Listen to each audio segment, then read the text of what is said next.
নমস্কাৰ বন্ধুসকল, মই আজি আপোনালোকক ছেটিঙৰ এটা অপশ্যনৰ বিষয়ে ক'ম, যিটো অপশ্যন অফ হৈ থাকিলে আপোনালোকে মোবাইলৰ ন'টিফিকেশ্যনখন তলৰ ফালৰ পৰা যোনখন ন'টিফিকেশ্যন ওলায় চাউণ্ডৰ ডাটাৰ, যিহেতু নতুন মডেলবোৰৰ এনেকৈ ওলায়, সেই ন'টিফিকেশ্যনখন যদি লক হৈ থাকে স্ক্ৰীনখন, তেতিয়া সেই ন'টিফিকেশ্যনখন নোলায়, ওলোৱাত অলপ অসুবিধা হয়। তাৰপিছত সেই ন'টিফিকেশ্যনখন ওলাবলৈ আপোনালোকে কোনটো অপশ্যন অন কৰিব লাগিব মই সেইটো আপোনালোকক আজি দেখাম। তাৰ আগতে আপোনালোকে মোৰ চেনেলটো ছাবস্ক্ৰাইব কৰি ল'ব আৰু কাষত থকা বেল আইকনটো ক্লিক কৰি ল'ব। এতিয়া মই তলৰ ফালৰ পৰা টানিছোঁ, আপোনালোকে দেখা পাব যে এইটো মোৰ ন'টিফিকেশ্যনখন ওলোৱা নাই। মই যদি আনলক কৰি পিনে আপোনালোকক দেখাওঁ, তেতিয়া দেখি পাব আপোনালোকে মোৰ ন'টিফিকেশ্যনখন ওলাব। এতিয়া মই আনলক কৰিছোঁ, আপোনালোকে চাব পাৰিব এতিয়া ন'টিফিকেশ্যনখন ওলাইছে। এখন ন'টিফিকেশ্যন লক হৈ থাকিলে নোলায়।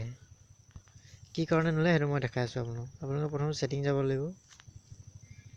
ছেটিং গ'লে আপোনালোকে তাৰপিছত কণ্ট্ৰল চেণ্টাৰ যাব লাগিব। কণ্ট্ৰল চেণ্টাৰত আপোনালোকে দেখিছে access in the lock screen. এই access in the lock screen অপশ্যনটো অফ হৈ আছে। সেইকাৰণে আপোনালোকৰ লক হৈ থাকিলে স্ক্ৰীনখনৰ তলৰ ফালৰ ন'টিফিকেশ্যনখন নোলায়। এতিয়া যদি এইটো আমি যদি অন কৰি লওঁ, তেতিয়া তলৰ ফালৰ ন'টিফিকেশ্যন বাৰখন ওলাব আমাৰ। আমিতো অন কৰি দেখাম আপোনাক। অন কৰিম। সাধাৰণতে এপ্লিকেশ্যন এক্সেছ এইটো অনে থাকে। এই অপশ্যনটো অফ থাকে সাধাৰণতে বহুত জিঅ'নি মোবাইলত এই অপশ্যনটো অফেই থাকে। এই অপশ্যনটো যদি আপোনালোকে লক স্ক্ৰীন হৈ থকাৰ পাছতো যদি আপোনালোকে চাউণ্ড কমাব বা ডাটা অন অফ কৰিব বিচাৰে, তেনেহ'লে এই অপশ্যনটো অন কৰি ল'ব লাগিব। তেতিয়া আপোনালোকৰ লক হৈ থাকিলে স্ক্ৰীনখন তলৰ ফালৰ পৰা ন'টিফিকেশ্যন বাৰখন ওলাব। আৰু যোনবোৰ নতুন মডেলৰ মোবাইল আছে, যোনবিলাকৰ তলৰ ফালৰ পৰা লক হৈ থাকিলে ন'টিফিকেশ্যন বাৰখন নোলায়, সেইবিলাকে চাব পাৰে এইটো ছেটিঙে হ'ব লাগে। আৰু সাধাৰণতে জিঅ'নি মোবাইলৰ এইটো ছেটিং অফেই হৈ থাকে। এতিয়া মই এইটো অন কৰি ল'ম, আপোনালোকক তাৰপিছত দেখাম যে মই তাৰপিছত চাব পাৰিব আপোনালোকে তলৰ ফালৰ ন'টিফিকেশ্যনখন ওলাইছে নোলাইছে।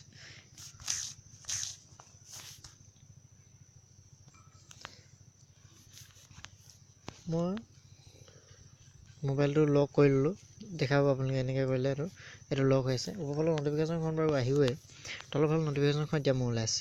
আপোনালোকে দেখা পাইছে এইটো অন কৰিলোঁ যিহেতু মই, সেইকাৰণে মোৰ তলৰ ফালৰ ন'টিফিকেশ্যনখন ওলাইছে। এইটো যদি মই এইটো অফ কৰিম আপোনালোকক তাৰপিছত দেখাই দিছোঁ, অফ কৰি দেখাই দিছোঁ এইটো ন'টিফিকেশ্যনখন ওলায় নে নোলায়। এইটো মই অফ কৰি দিছোঁ।